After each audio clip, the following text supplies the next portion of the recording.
outside? Last week, Santa Amy hat. wore the Santa hat nearly the whole time. Oh. Hey guys! Welcome to Jerry's Live. We did not know we were on. We were all being goofy. So, we are on episode JL 132. For everybody playing along at home, you can go to the search box on the jerrysorama.com website. Type in that keyword JL 132. It will bring up all the items that we're going to be showing today. The episode today is Sennelier Watercolor, Fabriano Artistico and Raphael Brushes, a trifecta of history, technology, and tradition. And we have my good friend here, Andrew Cook, who is the Director of Education at Savoir-Faire, one of our awesome companies that imports a lot of great products that we sell at Jerry's Artorama. And I'm going to turn this over to you because we only have an hour, and there's so many cool things and so much awesome history and everything else about these three products that I want to make sure that we get our bang for the buck, so to speak. Fantastic. Well, as Amy said, I'm Andrew. It's nice to be doing Jerry's Live with y'all. And I am the Director of Education at Savoir-Faire, so I get to play with all these great materials and show them to everybody and kind of get your questions and your feedback, and that's what I want to do today. So I have a degree in art, and I have worked in art materials for the last 12 years, so I get really nerdy about all this stuff, so hopefully you guys are okay with that. They're used to me. Oh, all right. So art nerds forever. Yes, all right. exactly. We unite. Ding. And Savoir-Faire, we import, as Amy said, we import Fabriano and Sennelier and Raphael brushes and many other fantastic brands. But today we're going to focus in on watercolor, kind of the creme de la creme of watercolor, if you will. And with that, I'm going to ask Amy what she wants us to dive into first, and we can actually just start playing. Okay, so when we talked about doing this show, you were talking about the history and how many years were behind each of these companies. So I'm going to say we need to start with the oldest. So all right. That would be Fabriano. Okay. So for those of you who aren't familiar with Fabriano, Fabriano is a paper maker. We are a paper mill based in the town of Fabriano, Italy. We have been there since 1264. So that makes us a little over 755 years old this year. Gives us a lot of practice. But that is the oldest paper-making company in the world, correct? It is at least one of them. It's the oldest that I know of, at least in Europe. Okay. Okay. And that being said, they have been extremely innovative with what we perceive as Western paper, with watercolor papers. They invented, shortly after 1264, they invented paper sizing. So watercolor paper, kind of as we know it, as we use it today, exists because of that. Now, okay, so this is something that people that have started out with watercolor, I'm going to stop you at different points because there will be buzzwords that people always ask that are new, that are starting out. Sizing is not something that most people understand what that means. There's sized paper and unsized paper. Sizing is done for a specific reason. Explain sizing and what that means to paper, why that's important for watercolor. Absolutely. So in the case of the Fabriano Artistico, which is what Amy and I are playing with today, it is a mold-made paper. It is using internally and externally sized, or it is externally and internally sized. And what that means is when the cotton is in a pulp, they have a sizing or a glue, we'll just say glue because that makes more sense to me, mixed into the fibers. And that way everything really holds together, it coats everything really well and acts as kind of a protective barrier in there. And then once the pulp turns into paper, it goes through the mold press and squishes it into paper basically, gives us the surface texture that we all love. Then it's put in a big tub and it's sized, the glue again, on both sides of the paper. And what that is doing is making sure that when you and I watercolor on this paper, that we're not getting tie-dye. We want the paint to stay where we put it and not bleed into the fibers of the cotton. And as we know from tie-dyeing t-shirts, if you put the dye on there or the paint on there without it being surface sized, then it just absorbs into all those fibers. and you get that can be really beautiful bleed, but it's not what we want when we're working on watercolor paper. That's okay. That's good because people are always mystified by that. And so that's the internal sizing is done prior to the paper making. Correct. The external sizing is, I'm guessing, like a tub sizing, Yep, where they're yep. dipping it down in it to give it an equal coating front and back. And people always say, with a watermark on it, that's the front, right? If this is sized both sides, it shouldn't matter, correct? It doesn't matter, and actually we were having this conversation recently around our office, a few different artists and you know the companies, and traditionally, if you hold up your paper and you look at it in the light and you see your watermark, which of course I picked a piece that doesn't have a watermark on it, but if you see your watermark and you can actually read it left to right, traditionally that was the back. Really? Yep. Okay. But in common culture, people perceive that to be the front. So, you know, a fantastic watercolor paper like Fabriano, like the Artistico, it really doesn't matter which side you use. You can use either side, you can use both sides. They have a slightly different surface feel, and we can get into that a little bit later if we have time. Okay. But both surfaces are totally suitable for painting. Awesome. Now, Fabriano has multiple presses. We do. Well, we have one press, one mold-made process. Okay. But what they do in order to achieve the different surface textures is it goes between blankets, and the blankets kind of inlay that surface texture onto the paper. Okay. So Fabriano has 4 different surfaces, which is one more than most. Right, right, right. So traditionally there's hot press, which is extremely smooth, and then there's cold press, which many of you already know. Cold press is the most common. It's got just a little bit of tooth to it, but it's not really, really rough, because rough is the one that's really, really rough, and that's got the most surface texture. Yeah, it's got really high texture. The one that's unique to Fabriano is what we call our soft press, and it is right in between the hot and the cold press. So you get the fine detail you can achieve with the hot press, but you get a little more tooth to grab at it like you do with the cold press. So it's kind of the best of both worlds. For comic book fans out there, it's like the blade of paper.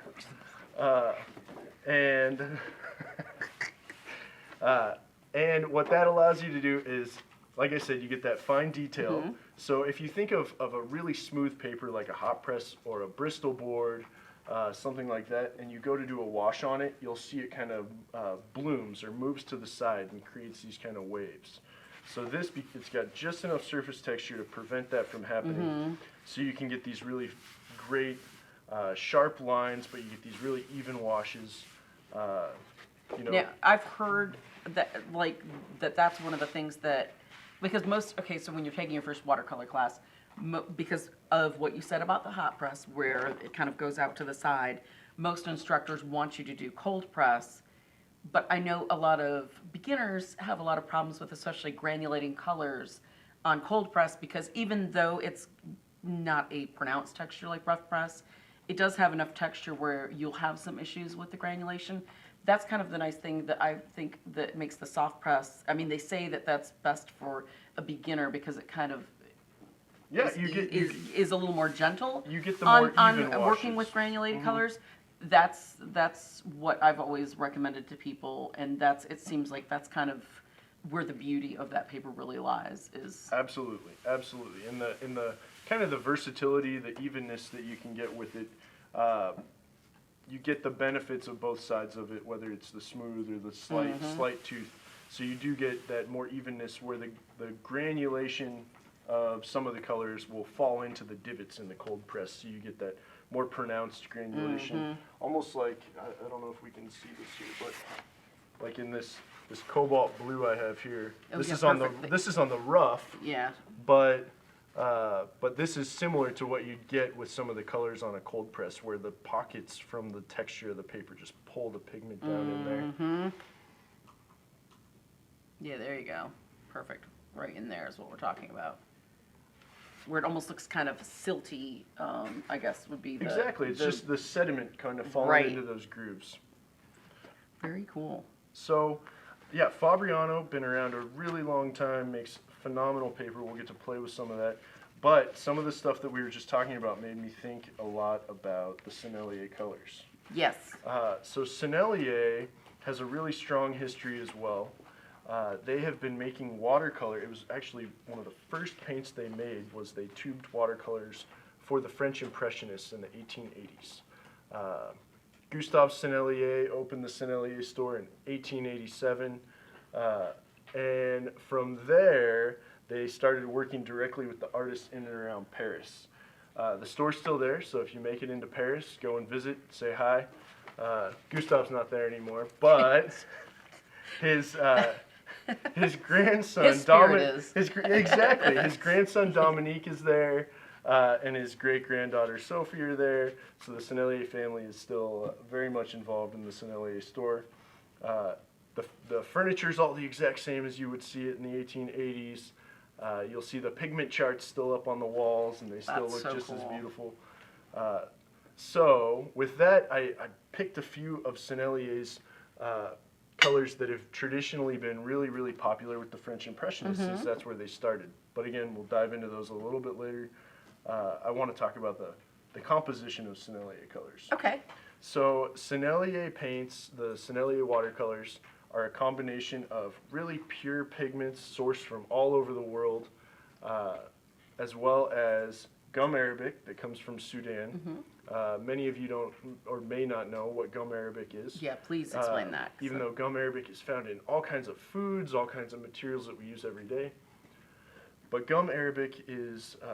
it comes from the acacia tree, and in Sudan, they have these beautiful, fantastic acacia trees, and there's this whole culture around farming gum arabic. And what they do is they score the acacia tree, and the resin seeps out. It's like sap, and then it hardens, and later on they come and they break that off, and they get these really beautiful crystals of gum arabic. And from there, they sort it and decide where it's going to go and what it's going to be used for. So Sennelier, we source the purest gum arabic we can, the clearest, so that your colors stay really bright and there's no yellow. But we also add something that's really unique, and that is honey. And the honey that we put in there comes from the Sennelier factory, actually, in Brittany, France. We have a beehive there. They collect the honey and they add a little bit to the paint. And what the honey does is it makes it extremely easy to re-wet the paint. So you don't have to scrub at it, you don't have to damage your really nice brushes. The color just lifts right up, goes right down onto your paper. It also is a natural preservative, so the honey prevents any mold or mildew from growing. So if you're like me and you carry a little travel box, you can close it up and you don't have to worry about the humidity in there causing any little fungi to grow. Honey's the one food in the world that never goes bad. Yep. And they still use it a lot for different, medical things like wound care. Yeah, honey is extremely durable.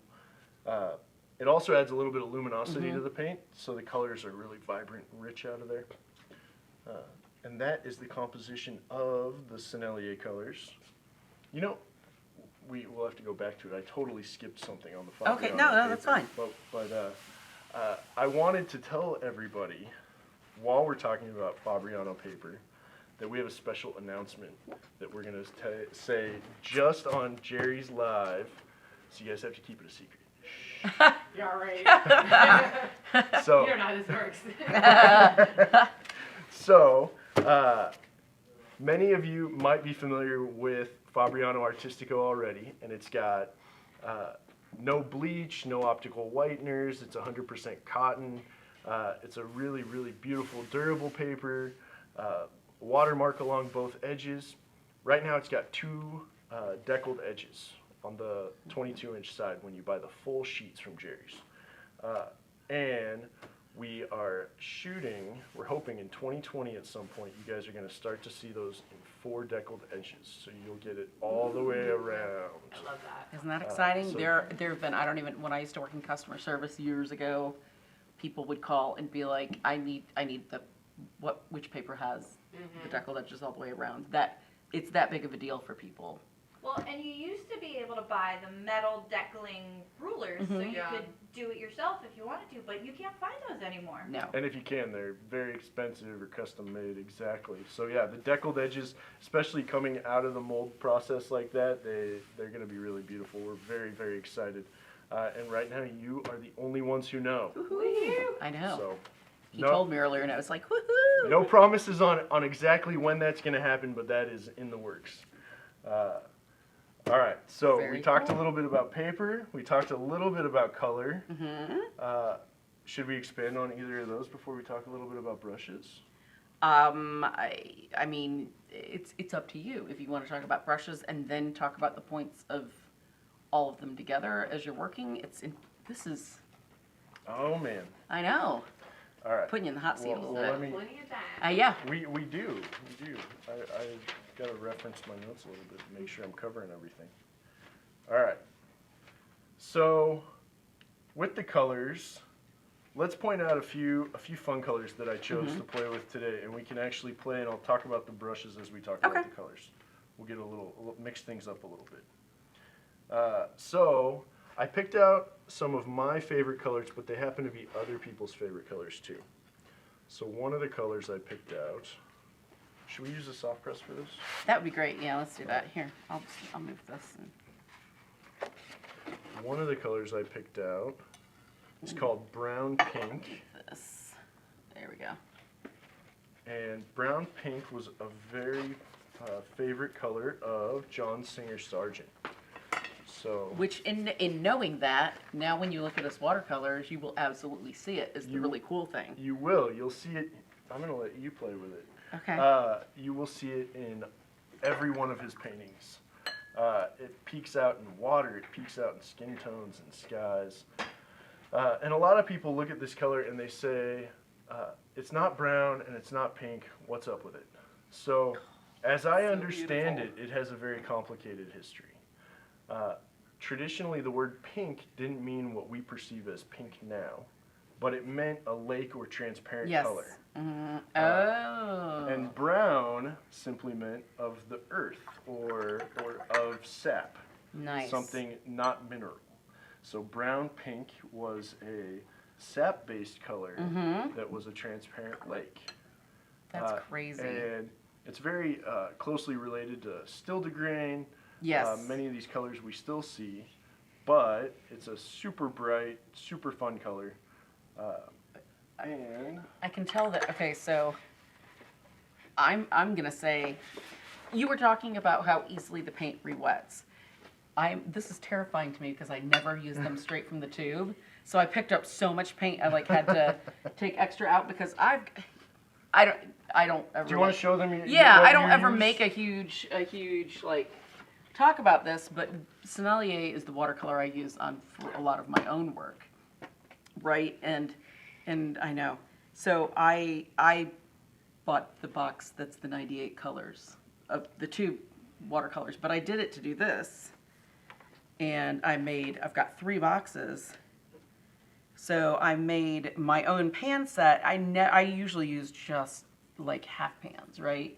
So this is my home set. I know. Brown pink. I know, right? Brown pink is right there. This is what it looks like dry. And that's what it looks like wet. So I've made my own color charts, but this is how quick this re-wets.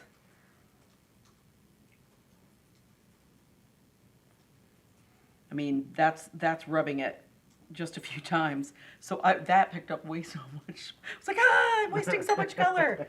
So but that's what that honey does for It does. It activates extremely quickly. So And- yeah, so a little bit of my favorite Yes. right there. Well, thank you.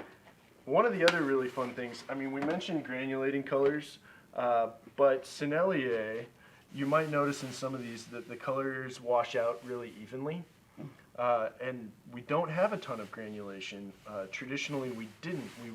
We would mill our colors to be very smooth, easily washed, and that was by design. So you'll see a few colors that are granulating, cobalt blue, cobalt green, but for the most part, Sennelier's colors wash out extremely smooth. Mm-hmm. So regardless of the type of paper you're using, you can get these nice washes.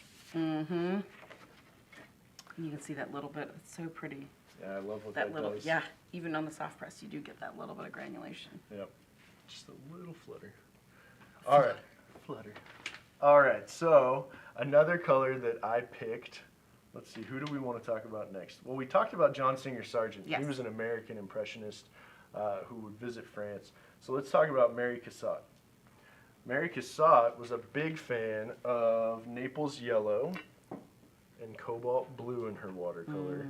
Many people know her for her pastel work and her oil paintings, but she also has some beautiful watercolors. Also in portraits. But it's funny because those are the colors that seems like she preferred even in pastels too. Absolutely. And you can tell in looking at them that this was her brand because the cobalt blue is not the pigment is that most a little different manufacturers than most cobalt use, blues, right? Oh, look at that.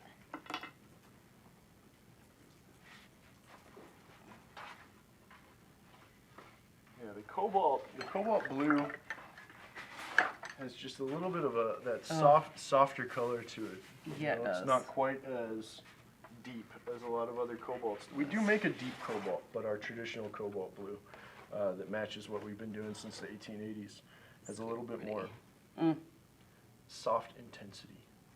Does that make sense? It doesn't make any sense, does it? I know exactly what. Oh, look at that. That's just it's like a beautiful buttercream color, you know?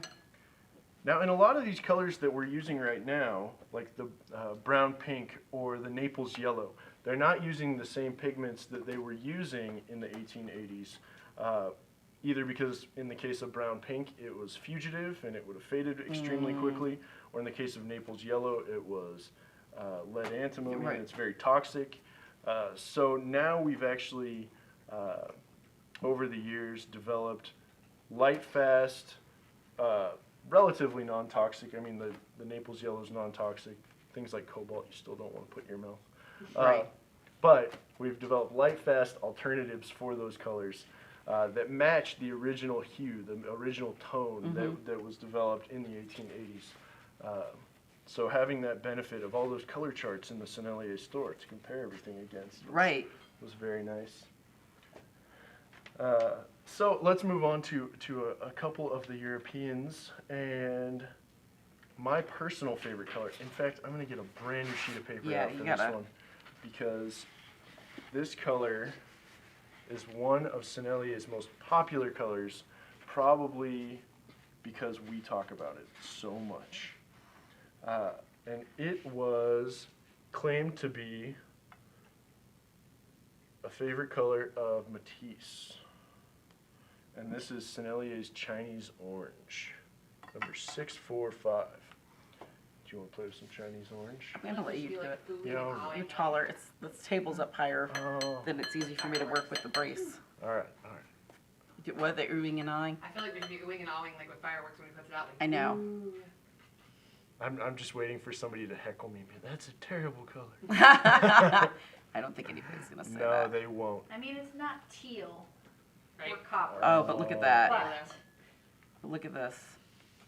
Now, that's beautiful. Yeah, now the isn't orange, it? and orange is not one of my favorite colors traditionally, but the things this does when it mixes, Oh, yeah. whether you're a landscape painter or a figurative painter, you can get these great grays and greens out of it. Wow, look at that. So you can really, That's a really nice gray green. you can really neutralize it in different ways. Can you tell our viewers what paper this is on? This is on that Fabriano soft press, Fabriano Artistico soft press that we were talking about. And you can see it washes out really evenly. It doesn't bloom like the hot press would. It grabs really well. That's such a beautiful color. You know, we have a lot of really good friends who use the Fabriano Artistico in the soft press. If you want to see a good example of what it's capable of, I have a realist painter friend named Lauren McCracken. You guys can check out his work. It shows off the amount of detail that you can get in the soft press paper. Just phenomenal stuff. the grays, the greens. Mm-hmm.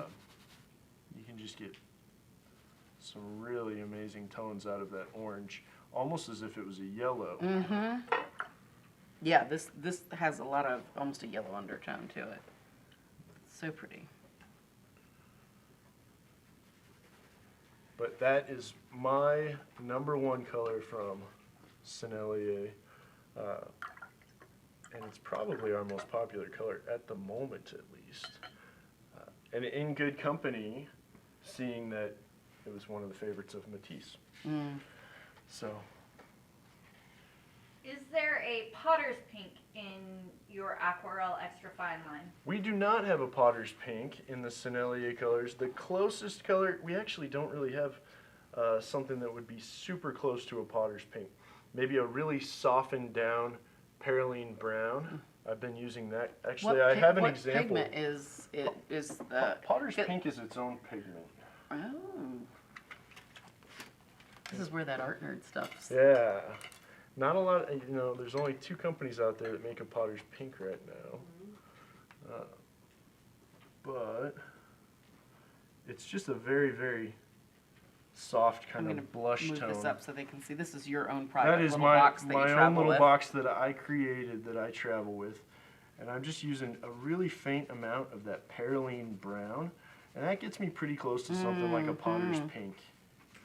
It's not quite as chalky, because the pigment potter's pink has a lot of kind of a calcine effect to it. But then the other one that I would use to get something similar, if you wanted it a little more towards the purpley, is our Caput Mortem. And Caput Mortem is a really phenomenal color. It gets a little bit more towards the violet. It's hard to see on the screen because it's wet. Sorry, guys. There you go. I'm going to do this So because this sometimes is- it'll focus in on the finger. This There is you go. the Caput Mortem right here. Mhm.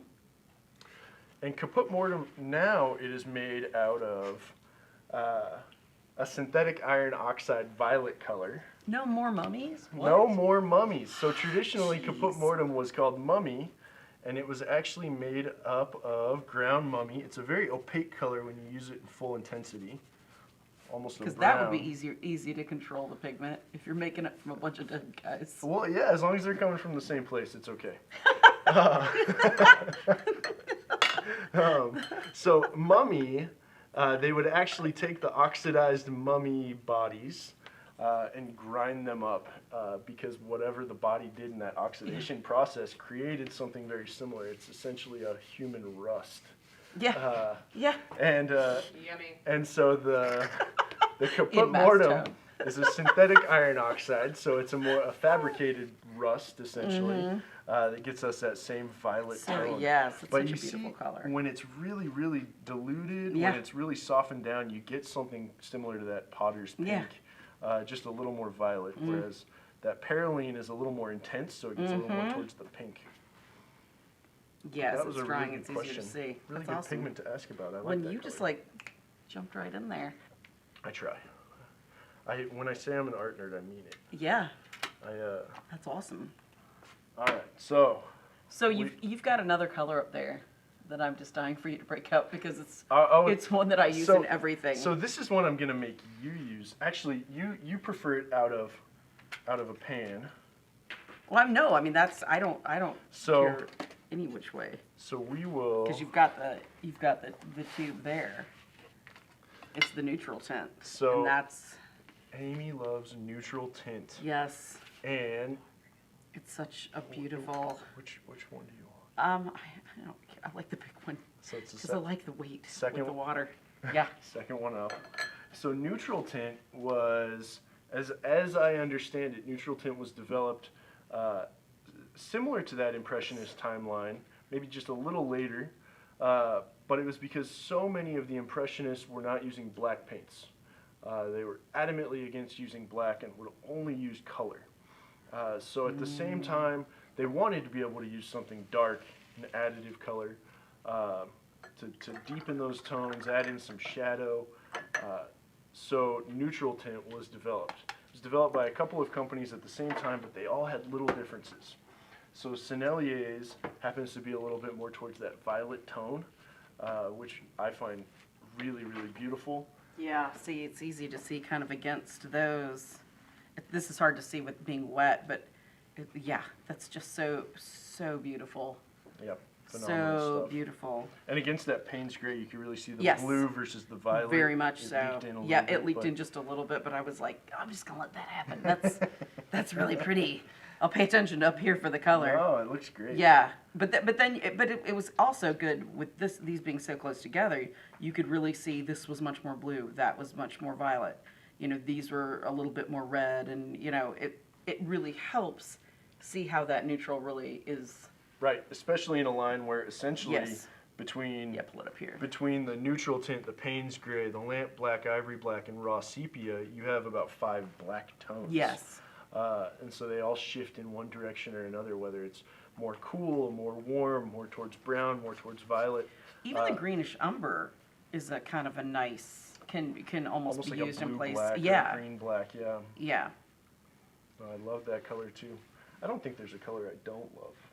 But- Yeah, it's like every time I'm like, oh no, this one's my favorite. Then I'm like, no, that one's my favorite. What It changes. in my little personal palette, you can see I've had to flip my little Oh, color yeah, chart a from- few yep. times because I substitute out colors here and there.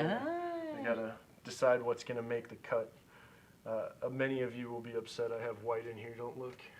I like using white as a mixer.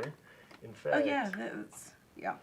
I know many watercolorists will not use white, but I'm not a traditional watercolorist, so I let myself get away with it.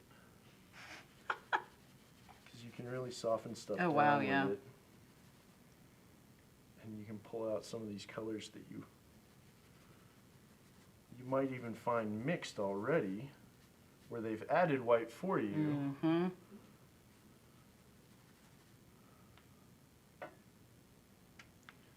So, Yeah, that's nice. Ooh. Oh, and that's the cobalt green. Yeah, that's really nice too. all right, and then I do have a few other colors that I wanted to point out to you. A favorite color of Cezanne, both in his oils and in his watercolors, was emerald green. Mm-hmm. And I must admit that up until recently, I didn't have a whole lot of experience with this color. I tend to be pretty scaredy cat of greens, Oh yeah. but I got to play with it, and I really think I found one that I can trust and I really enjoy. So why do you think that? There's a lot of artists that say that, and I'm always curious about people's reasoning. You know, for me, I think it's because the work I do, greens can take over Yes. really, really quickly. Mm. Whether you're working with a Viridian or a phthalo green, and phthalo green is in so many of the mixed greens Yes. now. I mean, it just eats up everything, and that's not a bad thing. That's definitely not a if bad that's thing what if you it's want. the Yeah, intention. yeah. But Yeah. I find that I have to use it really, really sparsely, or it takes over and I don't always catch it in time. Right. So I end up with a lot of green paintings, and they're not always a lot of green paintings that I like. So, That's funny. so this emerald, though, is a really soft, Here, I'm gonna move that over. it's a really soft green. And traditionally, this was a very toxic color as well, but now it is not. And emerald, Amy and I were talking about this color a little bit earlier, and it's almost like a creme de menthe color. Yeah, yeah, very much so.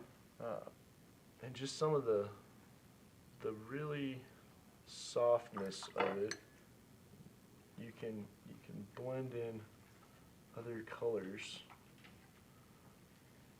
And it doesn't overtake it, it doesn't start to get too intense, but it still has that really nice tone. But as you notice, if you look up some of Cezanne's paintings, you'll see just a ton of this color used, whether it's in fabric or wallpaper or in the actual scenery or in somebody's skin, he's playing with that color. So that one is traditionally one of Sennelier's staple colors, But I feel like it's a little underrated at the moment, and I wanted to showcase it a little bit for you guys since I found it recently and kind of fell in love. And as you layer it, you can get these great depths out of it. Did I already hold this up? I don't think No, you didn't. So you get a couple of layers in there, you can get a really nice deep tone, or you can soften it down to almost just a really cool white, really soft wash. Yeah, it's almost like a fog color. It'd be a good color for Absolutely. fog with light filtering through or something. This with just a little bit of that neutral tint, right? Yeah. Oh wow. Oh yeah, look at that. So pretty. All right, and then I have one more color that I specifically brought to show you. Sennelier, being French, you may know that about them, they're French, is very, very well known for their vermilion. And vermilion is yet another color that was toxic and is not anymore. So we have Taking the danger out of art supplies. that's right. Well, I like to eat mine sometimes, so not always on purpose. Just if I have a cup of coffee next to my paints. Yeah, yeah. And you rinse the brush. Yeah, because none of us have ever done that. So French vermilion from Sennelier is just a really intense, really beautiful red. Mixes into some other great tones as well. These great purples out of it. Which purple is not a color you would traditionally think of getting from vermilion. No, because vermilion is usually very orangey. It is, but But Sennelier is more towards the red. Yeah, it is. Oh, look at that. That's so pretty. And not having that lead in there like it used to have makes it a little bit more intense in the mixing capabilities. It's not as neutralized, one might say. Yeah, that's so electric too on the screen. And color. partly because we got that green next bouncing off it. Well, that's yeah. Yeah, putting that into the neutral made that much warmer looking. It did. Well, that's one fun thing about that neutral tint is it can shift warm or cool depending on what you're playing with. So. Or what you put it next to. Yep. Absolutely. And we have been playing with these phenomenal brushes the whole time. So now we should talk about those a little bit. Okay. Though I don't want to go too fast or run out of time. So. Okay. How are we doing on time, Katie? So we know what. We got about 20 minutes left. Oh yeah. You got playtime. Okay. So we talked about the history of Fabriano. We talked about the history of Sennelier. So we've got a 755-year-old company, a 130-plus-year-old company, and we have got Raphael, which is more than 225 years old. And Raphael is the first that I know of artist brush manufacturer out of Europe. They have been doing it since 93. And Amy and I have been playing with one of their flagship brushes. These are the Raphael 8404 Kolinsky Sable. So we told you we were playing with the cream of the crop of everything, and this is it for brushes. So these are made in France. They've always been made in France, in Brittany, by a group of really dedicated craftswomen. It was passed down from generation to generation. They are really almost fanatical about how they make their brushes. They are phenomenal. So would you like to guess how long those craftswomen have to apprentice before they're allowed to make these by themselves? I am going to say it's somewhere between 7 and 10 years, and I honestly don't know. I'm guessing. It is about 8 years they have to apprentice before they're allowed to make these brushes themselves. They make other brushes in the lines, or they just make parts of these brushes for the elders in the group, maybe. But they have to apprentice for a good long time. Raphael is also known for dressing their own fibers. What that means a lot of people don't realize how brushes are made, or we don't like to think about it necessarily. But brushes are traditionally, people will get big bundles of hair or fur or synthetic fibers, and then they select what they want out of that and tie it off and make their brush. For these Kolinsky Sable brushes, what we do is we actually we get the fibers, the whole tails sometimes, and they select the hairs they want out of those Kolinsky tails.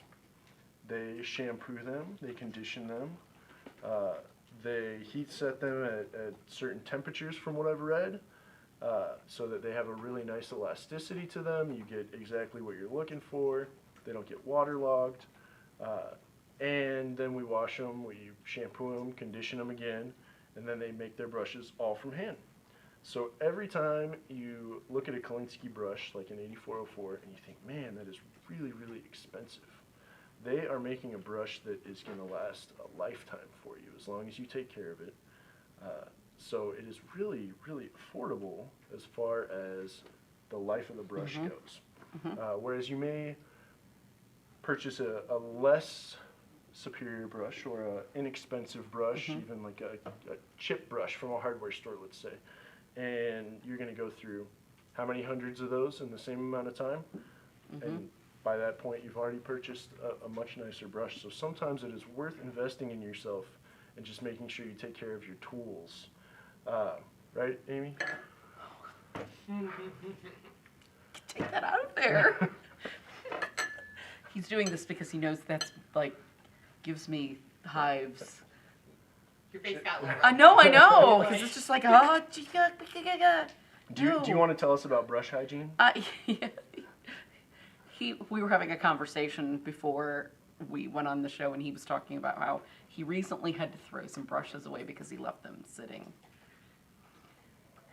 Bristle down. That makes me want to cry. No.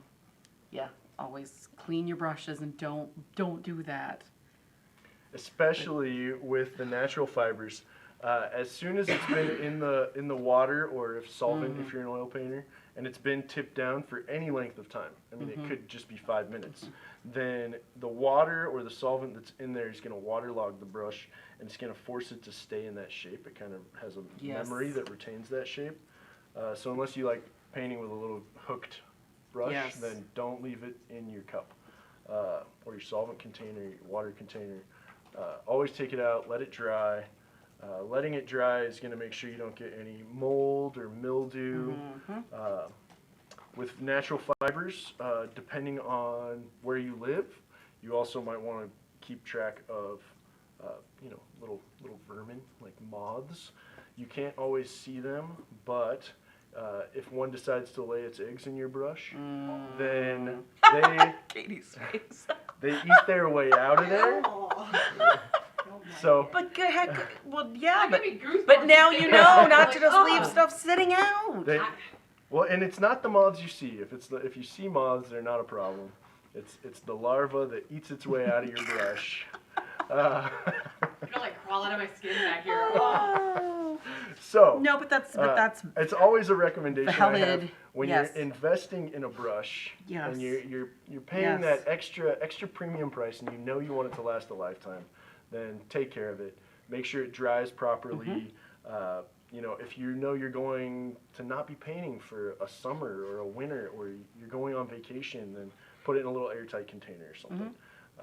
Just good tidbit to have. Well, and in saying these will last a lifetime, really not kidding, because this is a size 6. I had a class when I was 13, a scholarship to an art center. So we know they last at least 6 years. Yes, exactly. But no, so they got me student grade everything else, but the guy did guilt my mother into buying me a Raphael. And so that was my first brush. So I had this beautiful brush and just a bunch of crap supplies. So that brush, until someone used it in India ink like 10 years ago, kept its, but I was meticulous about keeping it clean. It was a beautiful brush. Still looked brand new. Somebody used it in India ink, and that's the other thing. When you're investing this much money in a brush, use it for this. Don't use it for multiple media. Don't go to alcohol inks or India inks or even acrylic inks. Keep it for the watercolor because it will damage those pores in the hair, and then it's never going to perform the same. And I almost brought the brush, but it's so sad. Every time I see it, it makes me want to. I kept it because I'll use it for ink now that it's you know, got ink in it, but it's never ever been the same since. So it's just like.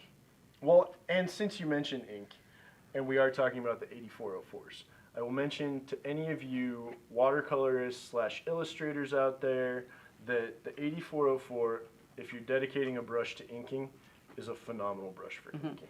Just, you want to take care of it a little differently than you would for watercolor, but if you do a hashtag search on Facebook right now and look up 8404, I guarantee you will find somebody inking with it because it just keeps that precision point. Oh yeah, well there's nothing wrong with that again, but it was just that it was. It was not an inking brush. No, it was Now not. it is. Yes, it is, and it's been kept as a reminder. Well, it's functional. It's Yeah, functional. yeah, no, it's. We'll make it work Yeah, for something. yeah. So we talked about the histories, we talked about some of the products. Raphael makes a number of really phenomenal brushes. We were just showing you guys our personal favorites, my personal favorite. Really, really premium brush, but there are some fantastic synthetics out there. If you don't want a natural hair brush, there are other natural hair brushes that may not be the same price point for you. So just keep an eye out and be willing to experiment, try a few things. But know you get what you pay for. We have been playing with this, and I haven't even talked about it. No, yeah. So this is another one that I kind of travel with.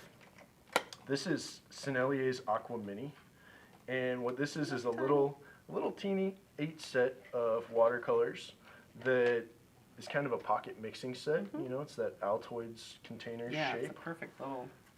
And I was telling Amy earlier that I was really, really bummed I couldn't find a color chart I had made of these, but they are a really beautiful mixing set.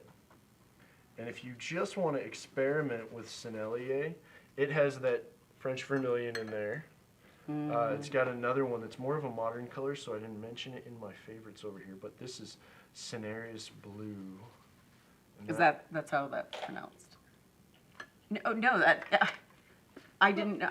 Yes, Cineris. Yeah, now because I had to make I didn't sure. know if it was like, yeah. It's Cineris. Yeah, no, that's why. Is it? I don't know which. But I didn't want to say it on here because I didn't know. I didn't want to be like. But it's this. It's a sinful blue. Yeah. So one of the things about this set that I was worried about was the single red color. But I was telling Amy when I created my color chart that I found I got a lot of really nice purples and neutral tones out of just that vermilion in there. So if you're just dipping your foot in the water and you want to play with some Sennelier paints, this is a right price point to start with, but I warn you, you will get addicted. Yeah. And these are the Aquarelle extra fine. They're the exact same quality of paint that is in the tubes, that's in the other pan sets. And this little set is only $20 My sister's not watching, but this is For- what she's getting for Christmas. for a professional set. We hope she's not watching. Yeah, I The know. price now, I don't know if that's our normal price, but I checked it when I It's like $20. yeah. Save about $20. I mean that's And I think a crazy price. It for, usually goes for close to 40, I think 36, 34, somewhere in there. So really killer deal there. It has also got another color we didn't talk about, which was right next to your neutral tint there, which is the Payne's Payne's Gray. Such, Just a nice got blue such in pretty, there. So pretty. especially on the, you can see it settling into all those little. I know on this Divots rough, on this the rough press. paper, Ugh. that rough. You know, a lot of Love people are that look. scared of the rough paper, but depending on what you're doing and how experimental you want to be, rough can be a lot of fun to play with. Just don't expect to be able to control everything. It's like surprise. And if you want to control everything, expect to spend a little more time with it. That makes a nice color.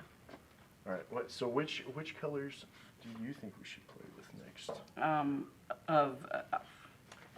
just gonna run through my notes over here don't know, real quick and you make can sure I do didn't that. forget anything. I'm gonna check out these other ones that are in the set just because I'm curious to see. Oh, look at that. Ooh. That's a really nice color.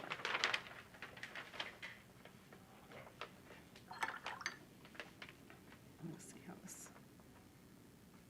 Oh, the brushes. What's the best way to let those dry? You know, a lot of people say to hang them somehow, so you can use like a clothespin and have them hang tip down. I just fold up a piece of paper towel and lay them on their side, Okay. and let them air dry. Granted, I apologize to everybody who lives in a really humid area, but I live in California, so I don't have to deal with all of that either. But if it's a high humidity area, I recommend letting it dry with you inside in the air conditioning or with a fan, just so that water doesn't sit in there, especially if it was tap water. If you're using bottled water or distilled water, it's fine, but tap water can have some grody stuff in it sometimes. So. Yes. And what size are you? Is that brush? This is a 12. A 12. We have been playing with the number 12, the number 6, and one we haven't played with yet. Yeah. I did bring us a 00. This is so thirsty when you dunk it in water. The weight of it becomes like, it's a ridiculous change. Yeah. You know, It feels like a big squirrel mop. It pulls up so much liquid. Oh, Oh yeah. get back. Yeah, that's, and then there's probably so much still left in it. we can keep doing that all day. That's ridiculously satisfying to watch. It's like, don't hurt the bro. Oh, wait, that's fun. And then our little guy, so again, we were talking about inking earlier, so for some of you who might be illustrators doing some inking, or you're just looking for a good brush for signing your artwork, Yeah.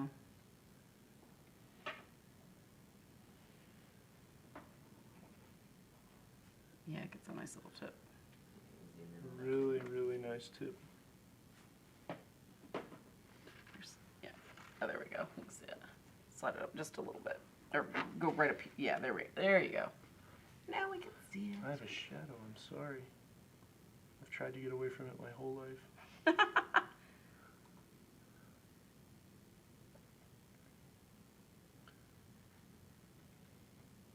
So I even know oil painters who will use these 8404 brushes specifically for detail or signing because they do hold up so well to pretty much anything. Yeah. Solvent,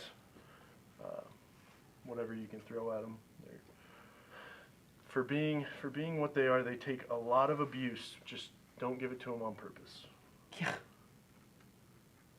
So what have you found with all the, the restrictions and regulations with Kolinsky hair? I've noticed with a lot of other manufacturers, the brush bellies, and not so much the points, but that the brush bellies seem to have changed in how they look. They're not as full, they're not as absorbent. This looks just like my brush that I had You know, in 1983. having not So, experimented with all those other brushes and seen them along that timeline, I can't say too much to what has happened, if Right. anything's happened. I just know that Raphael has been really dedicated to sourcing high quality materials since the beginning, and they haven't stopped. They go to all of the places where they source materials, and they check everything out personally. None of this one-click buying for them. one click. Some, let's see, winter male tail hair, Kolinsky, click. While we're talking about Yes. the brushes, the little mini 8-pan set Mhm. has a little teeny tiny travel brush in it. It does. What kind of hair is in that brush? Is it synthetic? Is it? I Let me look and see. I want to say it is a small synthetic brush, but I don't know for sure.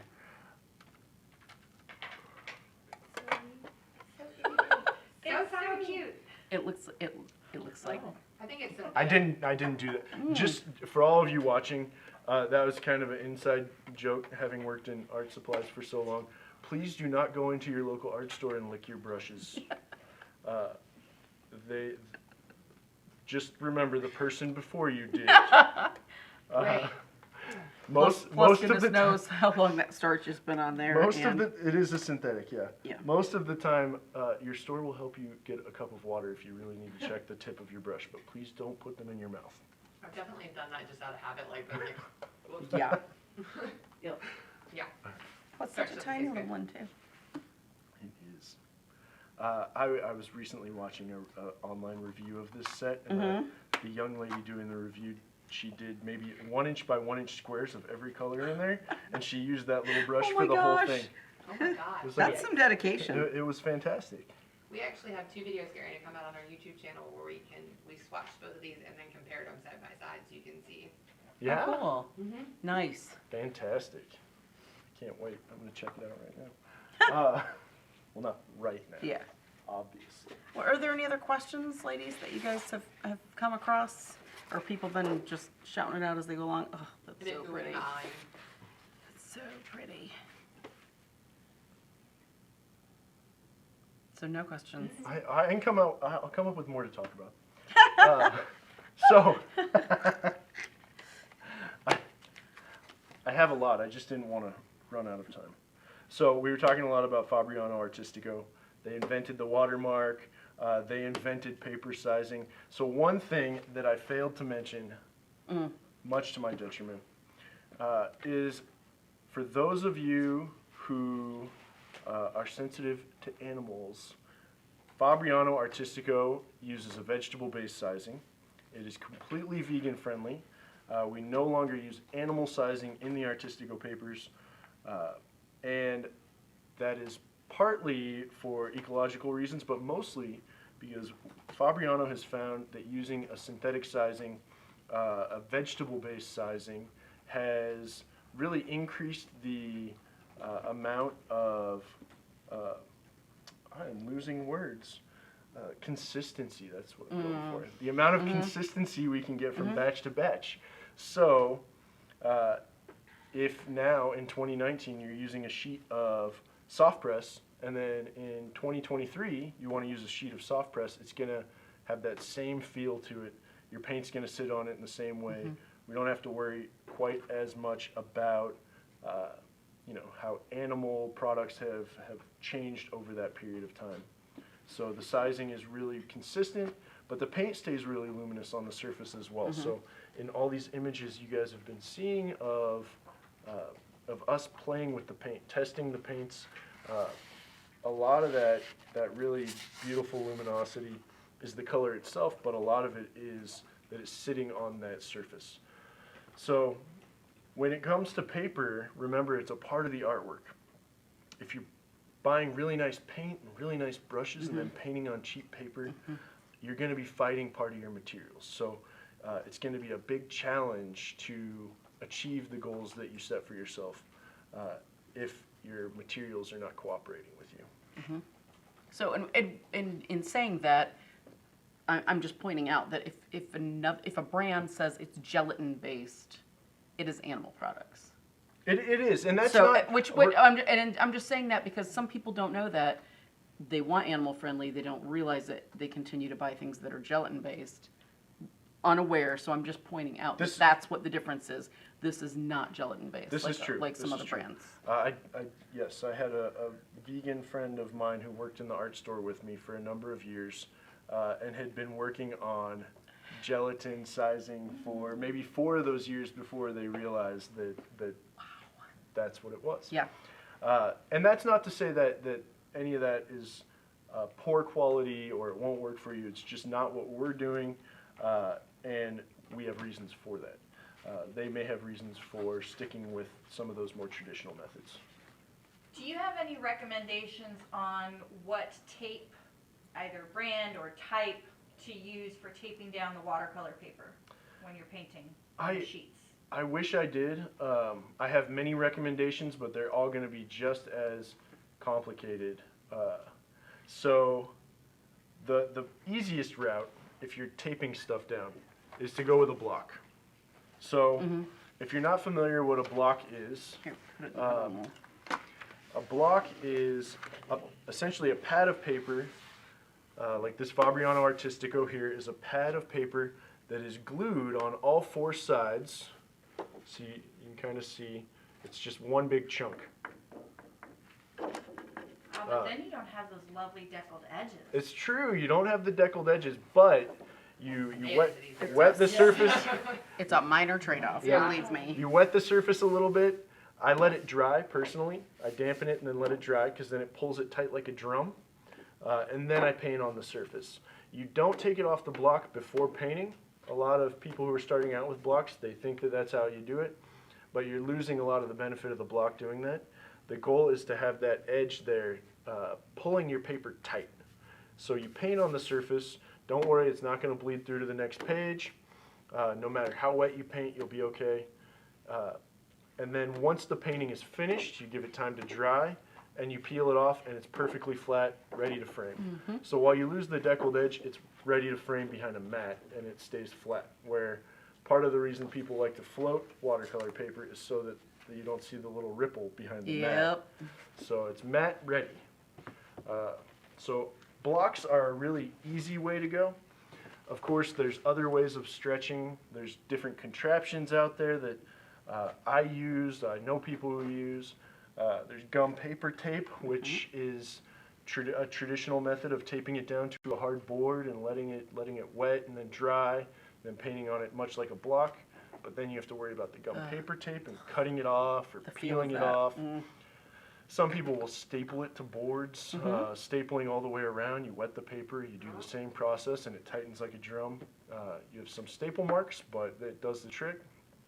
I've even known people who buy stretcher bars for stretching canvas. You wet your paper and you wrap it around the stretcher bars and you staple it to the back, and you have a stretched paper canvas. The corners can just be a little sensitive there. Whether it's when it's drying, sometimes it'll dry so tight that it rips on the corner if it's too sharp. Or if do it they bumps leave it into on there, something. or that's just only for stretching it? Depends. So if you have an oversized sheet and you have a 9x12 stretcher, you can cut it off and have a flat surface. But a Right. lot of people have been leaving them on there and framing them just like a... That scares me. Well, I'm saying the acid in the stretcher bars, Yeah. because it's one thing if you've got a thick canvas Well, just between remember... that, because wa- stretcher bars are not.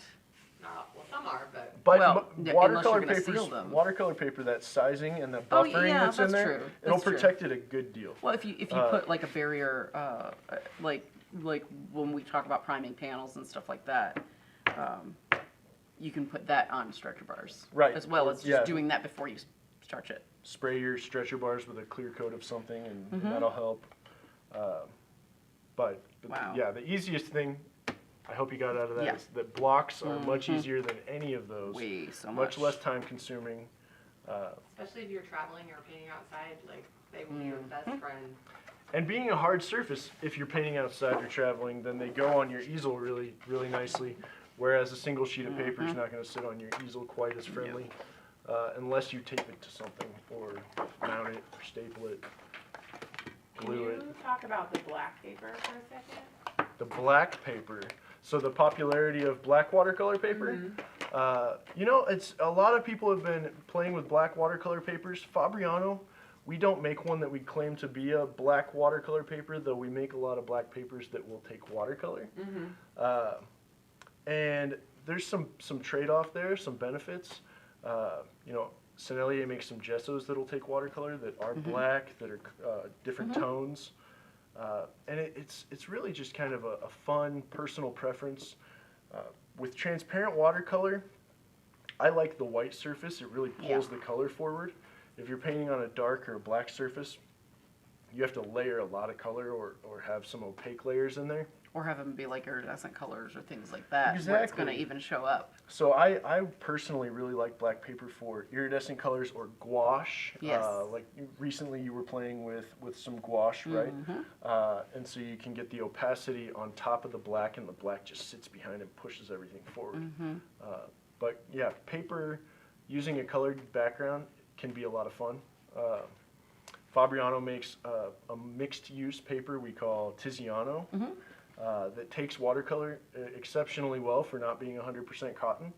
That's cool. I didn't know that. Yeah, and a lot of illustrators. And lots of different colors of Yep, that too. lots of different colors. So I play sometimes with some of those gray tones. Right. Because you can get a softer tone that's not so deep and dark like a black, but you can get a softer gray, and it pulls some of your colors forward.